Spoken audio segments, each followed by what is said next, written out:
Hi everyone, kamusta po kayong lahat sa magandang araw po and checking energies lang po tayo. Okay.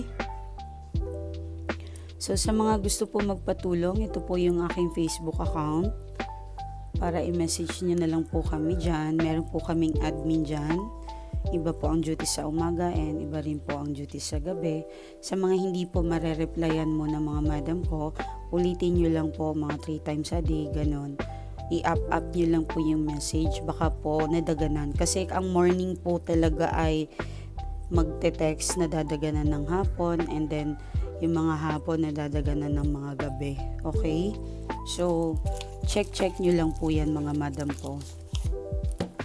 Diba sabi ko sa inyo kahapon, magtali kayo ng brown or black. Yes, pwede po yan mga madam ko. And mas maganda rin po kapag magdamit kayo ng brown. And pwede rin po na wag masyadong all over black. Saktuhan lang po. Pwede yung t-shirt, black. And then yung dito natin pwedeng pababa na. Pwedeng may color or maong na. Okay? I hope makuha din natin yung positive energy dito, no? Tingnan natin.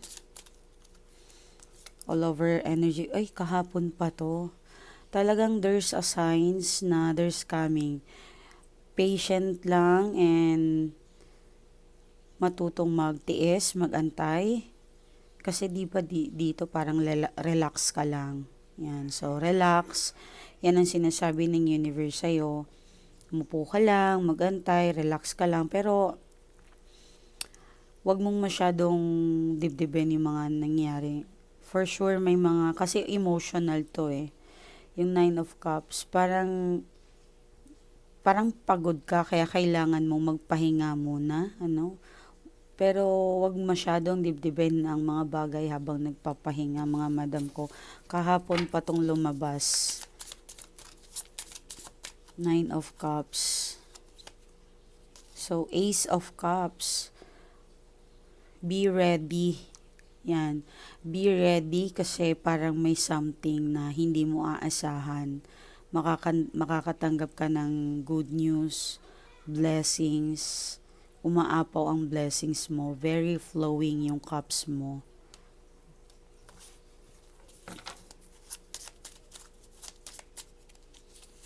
Ano ba yung wini-wish mo? Yung something na parang eager ka na gusto mo nang magkatotoo, gusto mo nang mangyari, gusto mo nang, alam mo yun, yung habang, habang like na siguro, iba sa inyo na naiinis, parang feeling nyo natatagalan kayo. Pero I think talaga kailangan nyo talaga na mag-take time para muna sa sarili nyo. 7 of Swords. Hindi ko alam kung lumabas to kahapon. Hindi ko maalala yung partner ng all over nyo. Pero naalala ko to, yung isa. Okay? So, meron kayong 7 of Swords. Yan. Yan yung, ay sorry, 7 of Wands pala. Sorry. So, kung makikita nyo, take time. Okay? Kapag nagawa mo na yan, yung tatlo na yan, that's time na mag-move ka. Okay? Pag-isipan, wag basta-basta yung mga kilos. Very fast moving ang energy natin ngayon. So, pag-isipan nyo daw, maigi ang gagawin mga madam ko.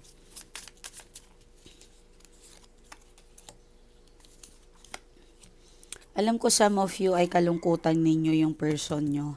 Lumalabas dito. Parang kasi siya lang talaga yung happiness mo, to be honest. Okay? Siya lang yung happiness mo.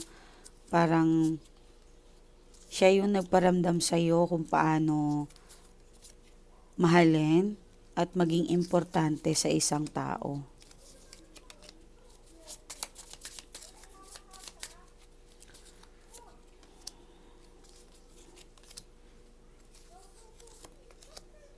Hindi ko alam yung iba sa inyo kung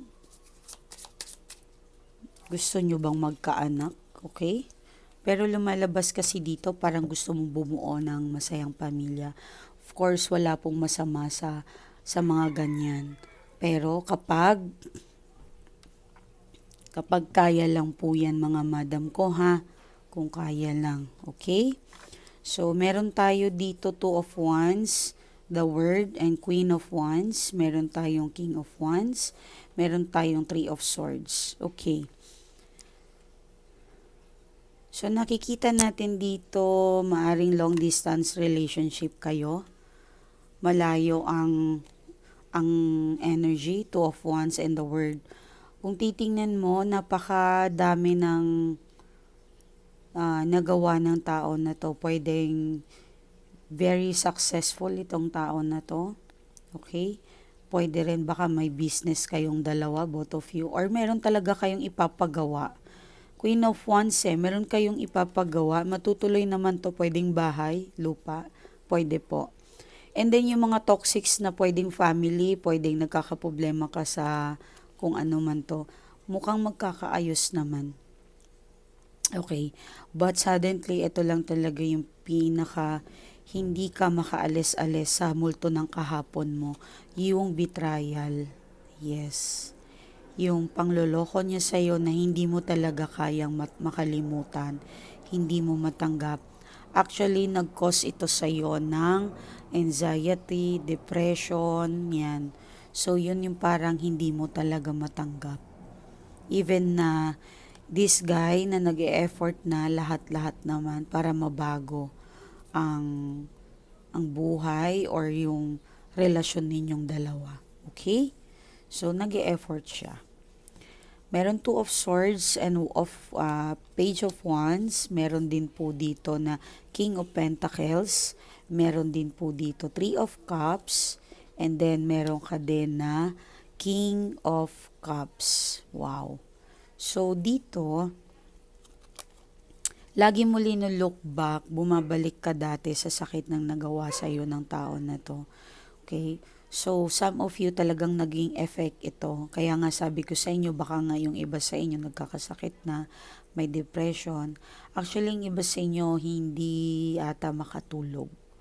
Opo, parang may ganun Nahirapan kayong matulog, nahirapan kayong mag-adjust, okay, sa ano mo, sa daily life mo. Pwede pong possible yung iba sa inyo hindi po talaga nakakatulog. Okay? So, actually, hindi lang kayo yan mga madam ko. Marami pong nangyayari ganito na sa mga madam natin or yung bossing natin, kahit lalaki ka pa, meron po talagang mahirap kalimutan yung mga nagawa sa iyo ng person na to. But he try naman, ginawa niya ang lahat para bumawi sa iyo. Actually, kung sasabihin natin pinapili mo siya, pinili ka naman ng tao na to. Trinay niyang magbago, ginawa niya lahat para maging masaya. Okay? Ginawa niya po to lahat para maging okay, maging bumalik yung dating kayo. Okay? Kung may anak kayo, of course, mahal niya yung mga anak ninyo. Yan. So, kasi ikaw yung tao na parang broken ka na dati Okay? Meron ka lang emotional na hindi mo uncontrol. Oo, hindi mo siya nakokontrol, yung emotional mo. So, ito po yung pinakapangit. Kaya siguro dito lumalabas yung Ace of Cups. Nine of Cups. Dapat kailangan mong matutunan na i-control yung emotions mo, mga mahal ko. Okay? So, alam ko, masakit ang ginawa sa'yo ng tao na to kasi parang ito na yung multo mo Okay? Pag every time nakakapag-isip kayo ng hindi po maganda, yung dasal po natin ng tubig dito, maghilamos po kayo. Para kumalma po kayo, pwede nyo rin po yan inumin. Okay? Every time sa mga anxiety and depressions, talagang kapag papairalin nyo po yan, magiging toxic na kasi po kayo. Okay? So, dapat hindi po kasi lahat ng tao pag sinabi natin na intindihin ka, unawain ka kasi nagkaroon ka na ng trauma, ay iintindihin ka na lang niya lagi. Baka po darating ang panahon, iwasan po natin yan, yung parang mapuno na siya. Okay, madam ko? So, please, Mamaya magdasal tayo ng water. Ten of Cups and Knight of Wands. Yan. So, masaya siya. Totoo yung pinapakita niya sa'yo. Mahal ka ng tao na yan. But, yun nga, actually, nagkukos talaga kayo ng physical or pananalita. Masakit na pananalita. Pwede. Hanggang sa mapikon yung isa. Yan. So, meron din ako nakikita dito sa tuwing kino-corner mo siya, iniiwasan ka niya. Oo. Iniiwasan ka niya, parang ayaw niya pag-usapan talaga kung ano yung nararamdaman mo. So, may third party dito, meron ako nakikita dito na parang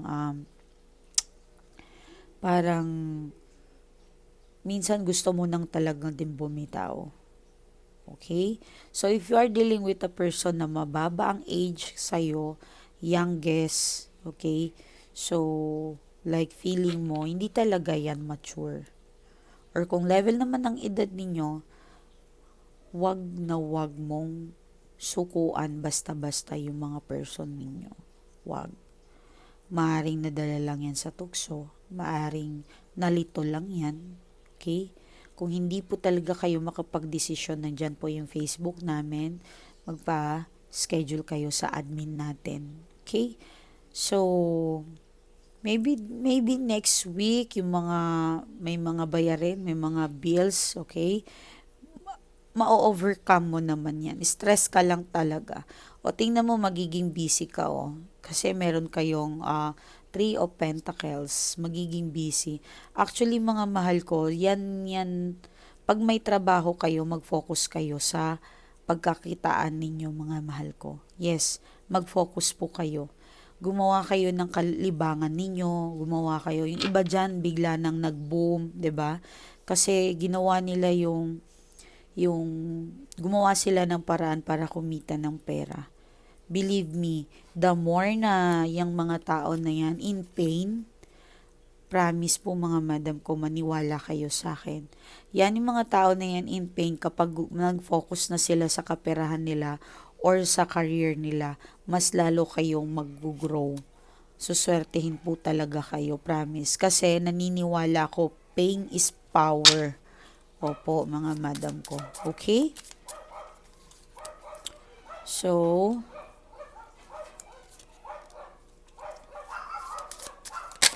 grabe talaga. Ang ganda. Marami kang okay. So, sa dami ng plano mo, step by step, nakikita ko dito mukhang pag nag-iisa ka, more in malungkot ka na. Alimbawa, if ever may business ka or nagtatrabaho, pagdating sa trabaho naman talagang busy ka. Okay? If ever, ha?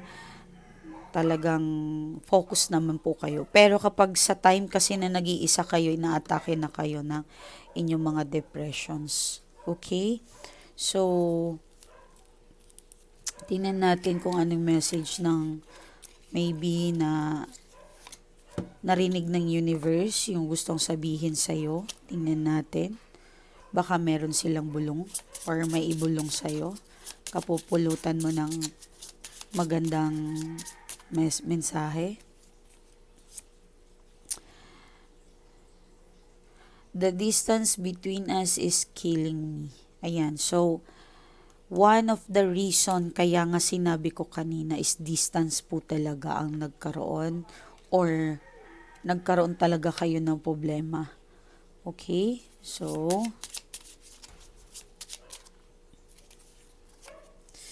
I act like this because I was scared. Ayan. Okay. Pwede. It has always been you. Okay. So, meron kasi sinasabi tayo na may mga lalaki takot yan sila sa multo sa sarili nilang multo. Okay? Kapag siguro na malayo kayo sa isa't isa, nagkakaroon kayo ng conflict talaga ng pag-aaway. Meron ng iba nagpapanggap ng kumbaga, nagpapanggap na kailangan kanyang bantayan lagi. Yung pala, takot lang pala siya sa sarili niyang multo. Baka magkamali ka rin. Napaka-toxic yung ganun eh. Alam nyo, grow up, mga madam ko. If ever ganun yung person ninyo, kumbaga, nagkukwentuhan kayo ng mga walang kwentang bagay, I think mas maganda i-cut off mo yung topic. Okay, kapag mga long distance kayo, may mga kwento kayo na hindi na something off na, 'di ba? Even ikaw, meron ako nakikita dito na Four of Swords. Minsan kasi as attention seeker ka na. Okay?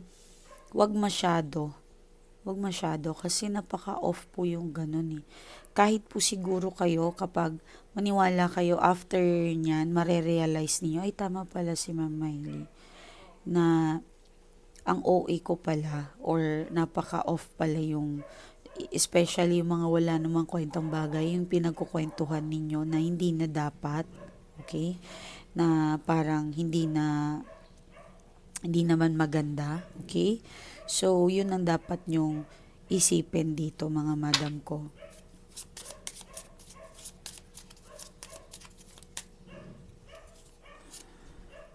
So, Nine of Swords. Okay. So, yung long distance talaga ang malakas yung energy ngayon. If meron pong third party po ito, very confident po talaga si third party. Ayan oh. Parang ano siya eh, siya yung parang nagmamanifest na magka-conflict kayong dalawa. Okay? Someone na parang ano siya eh, parang hindi siya basta-basta nagpapatalo. Okay? Kasi alam niya, hindi ako naniniwala na yung third party ay hindi niya alam na exist ka. Possible po alam niya or kilala ka niya. Yan. So, mahal niya din talaga yung person mo eh. Sobra. Okay? So, aning kapag sa mga magkasama naman, pati ng third party. Okay. So, it's about money. Yeah. Kung may kakayanan yung third party, may dahilan kung bakit nag-i-stay si person mo or si ex person mo. May dahilan, it's because of money. May ligatats to silang mag-travel. Yes. 8 of Cups and 10 of Pentacles and 8 of Wands. Yan. So, mahilig mag-travel.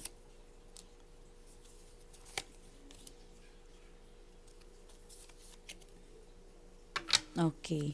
So, siguro yung iba sa inyo baka yayain na magpakasal si ex-person or yung ano nyo. Yes. But, hindi siya ready. Yes, hindi siya ready. And mukhang kailangan niya, mas iniisip niya yung kailangan ko munang mag-ready. So, I think itong babae na to, kaya nagkaroon sila ng conflict minsan.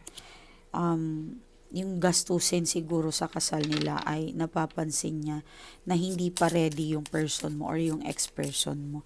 Baka gusto ni third party na pakasalan siya or magsasama siya. Okay? So, the Empress, ayan. So, possible na yung iba sa inyo nakabuntis na yung person ninyo or may paparating coming na blessing sa kanilang dalawa. Yan. So, of course, yung mga bata naman kasi talagang blessing yan. Hindi po natin yan na dapat na or di nadamay sa gulo. Okay, 5 of Cups. So, tingnan natin yung energy ng third party. Okay. Ayan. So, itong third party nito, maybe nakilala niya sa club or pwede friends, pwedeng one night stand and then hindi na po talaga nagkaroon ng lamat sa kanila. Ayun. So, talagang palaban si third party. Ayan oh. Gumagawa talaga siya ng way or paraan na para magkagulo kayong dalawa. Yan. So, very confident itong third party na to na maipapanalo niya ito. So, if ever po na may connections kayo sa third party, mas mainam po wag niyong patulan kasi baka po mamaya may gawin siya sa'yo ng masama. Ayan, so mas mainam po na lumapit kayo, mag-message kayo sa admin, magpa-reading kayo para meron kasi ako minsan kapag nakita sa cards na may balak si third party sa inyo, binibigyan ko protection ng aking client. Okay, if ever lang na parang hindi mo na alam ang gagawin mo, may free will naman po kayo kung ayaw nyo magpa-reading, mga madam ko. Okay, so sa kaperahan naman tayo, actually it's abundance puro pera, may blessings. Yan, may blessings ako nakikita, marami. And talaga naman maganda ang inyong cards, mga madam ko. Napaka very powerful po talaga. Okay, so wag nyo nang patulan si third party kapag inaaway po kayo, mga madam ko, please. Okay, baka may gawin po sa inyo. I-note nyo yan para hindi nyo makalimutan. Kung kilala nyo si third party. Kung hindi, mas maganda, wag na lang. Okay, when it comes sa money, the sun, there's coming na blessings. Mabilis, medyo maganda ang kanyang energy, very light, happiness, nagbibigay siya sa kaligayahan sa buong pamilya, possible business po yan, okay, yan, sabi ko na happiness talaga ang, okay, tingnan natin.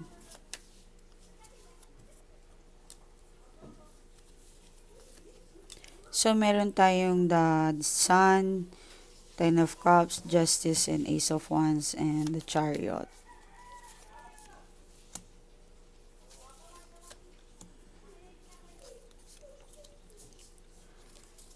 When it comes sa pera ninyo, may bago kayong tatahakin at magiging maganda po itong gagawin ninyo, mga madam ko. Maybe this third week ng na to or coming itong March na to or katapusan ng March na to, may travel kayo. Siguro meron magpipiknik or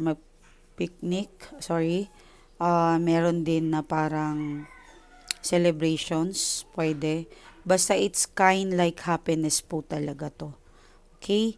And iba po sa inyo talagang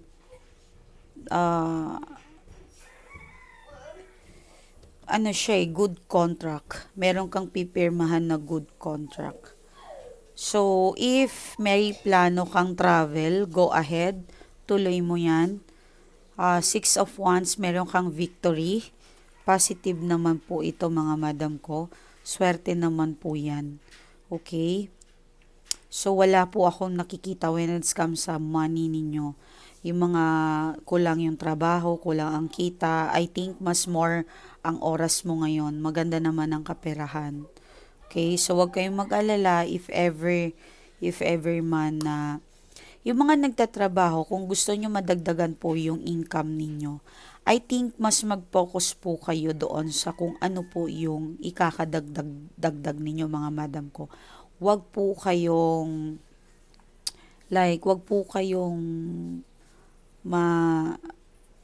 makontento sa sahod ninyo lang. Pwede po kayong umextra, mga madam ko, promise. Pag pinakinggan nyo po ito, maganda po yung outcome niya. Okay, pwede po kayong mag-sales, pwede po yung kahit ano po yan maisipan ninyo. Okay, so if ever bawal naman po magtinda or mag-extra kayo, yan. So, recognitions ang nakikita ko dito. Baka na nakikita ng boss ninyo na baka next in line supervisor, something ganon, or mas mataas yan. So, good luck sa inyo, mga madam ko. Mukhang may maglilipat din ng bahay. May lilipat ng bahay, may movement dito eh. So, do something para maging maayos to. Wag nyo tong ayawan kasi baka ma-missing opportunity, mga madam ko. maganda. Okay, more blessings sa inyo mga madam ko.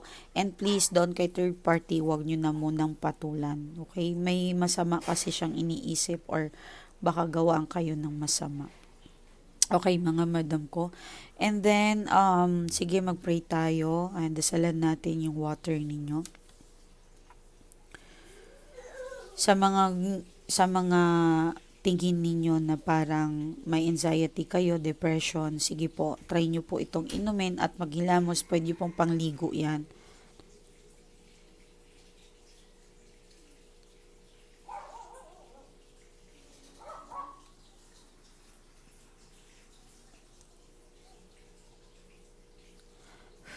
Okay, sa mga tingin nyo po na ginagawa kayo ng masama, ng third party, pwede nyo po yan ibuhos doon sa harapan ng pintuan ninyo mga madam ko. Okay? Yan. So, magtali lang po kayo ng brown or black. Pwede po yan. Pag hindi nyo ginagamit, lagay nyo lang po yan sa kamay ninyo. Pag wala po kayong pangbili ng kung ano-anong protections na kailangan ninyo mga madam ko. Okay? Ano pa, baka may makaligtaan kasi ako. So, basahin ko lang yung nagpapasalamat.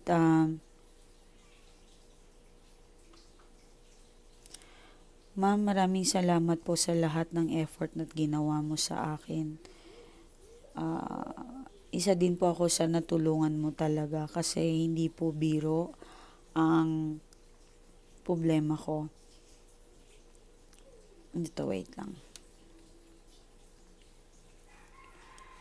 Okay. Talagang sumugal lang po talaga ako. Talagang sumugal lang po talaga ako na naipaglaban po yung asawa ko kahit parang malabo na ma'am. Pero, salamat po, pinalakas mo ang loob ko para ipaglaban siya ma'am. At naniwala po ako sa iyo. Ngayon po ay unti-unti na po kami magkaayos. Dahil nag-reach out po siya sa akin, madam ko. At nang nagkita na kami, madam ko, marami po kami pinag-usapan. Madam ko, maraming salamat sa lahat ng tulong mo sa akin. Malaki po ang pinagbago niya. At ang sabi niya po, madam ko, lagi niya po talaga ako napapaniginipang. Very effective po talaga yung ginagawa niyo. Okay. So, kung gusto niyo mapanaginipan kayo ng person niyo, ready niyo din. Okay? Kunin niyo yung cellphone. Kung may picture kayo sa kanya, then itutok niyo po ito habang dinadasalan ko.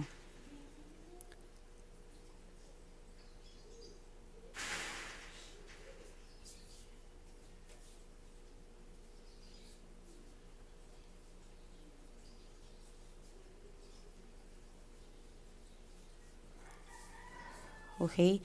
Then, inak nyo lang yon yung picture niya or pwede pong pitik. Okay? So, pwede nyo naman sabihan na or dagdagan yung sasabihin sa cellphone, or sa picture niya na maiisip mo ako, hindi ka makakatulog, hanggat hindi mo ako maiisip, ganon. So, syempre, kapag maalala ka niya, makakatulog naman siya. Okay, mga madam ko. Parang magkaroon lang ng parang konting, ay, si ano pala yan. Halimbawa, si Maria, yan. Parang kamusta na kaya yun? Ano kayang ginagawa niya? Okay, so nasa person yun na po yun kung magre-reach out po siya.